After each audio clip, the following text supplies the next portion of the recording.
Hey traders, Nick here doing some homework off hours. So I had a debate the other day with somebody that does not trade options. So I made the suggestion that maybe they should look into options or at least talk to somebody who knows them because they do contain a lot of information. For example, the reaction to earnings reports is completely binary.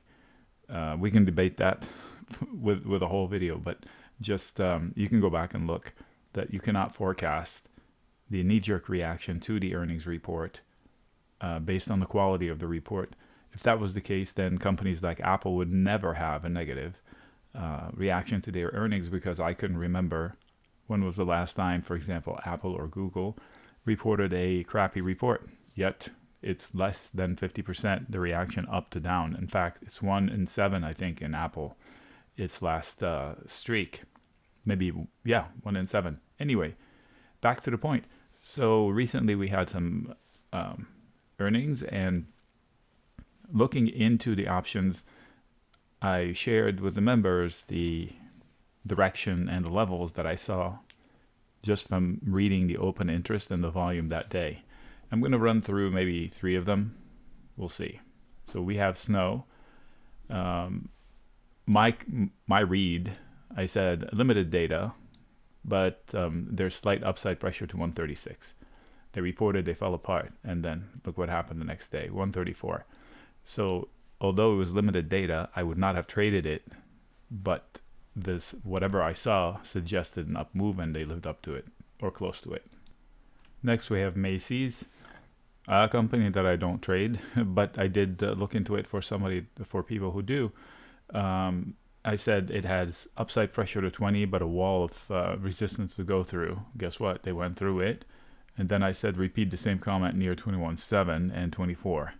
So it is between 21.7 and 24. So despite all the resistance, and they did try to pull them back down towards the resistance, they did live up to the expectations. So that one had enough data.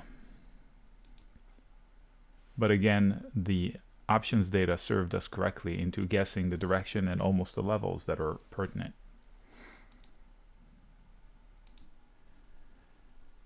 And next we have Nvidia. So my guess was that it has immediate support, but better at 160. This is 160, so it fell, came back to 160. And then I said some upside pressure to 175.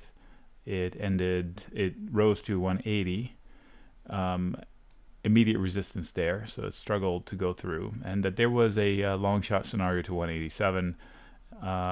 They're not there, so maybe they tried and failed, but the direction was correct, the support was correct, so the data was also suggesting correct things.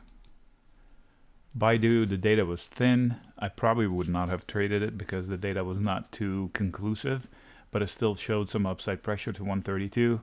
Boy, did it live up to it. This is 132, and then they did some more damage up there. And of course, BABA, I said it has support under here. This was the day before the earnings. All of these, by the way, in case you didn't catch on. And I said it has upside pressure to 85, and it sure did. Boom, this is 86. And then also some upside, I'm sorry, but the resistance starts there and all the way through 100 in increasing waves. So I would have traded that one to the upside. So the data in the options chains is valuable whether you do trade options or not. For example, if somebody trades equity, then they knew where market makers are expecting prices to go.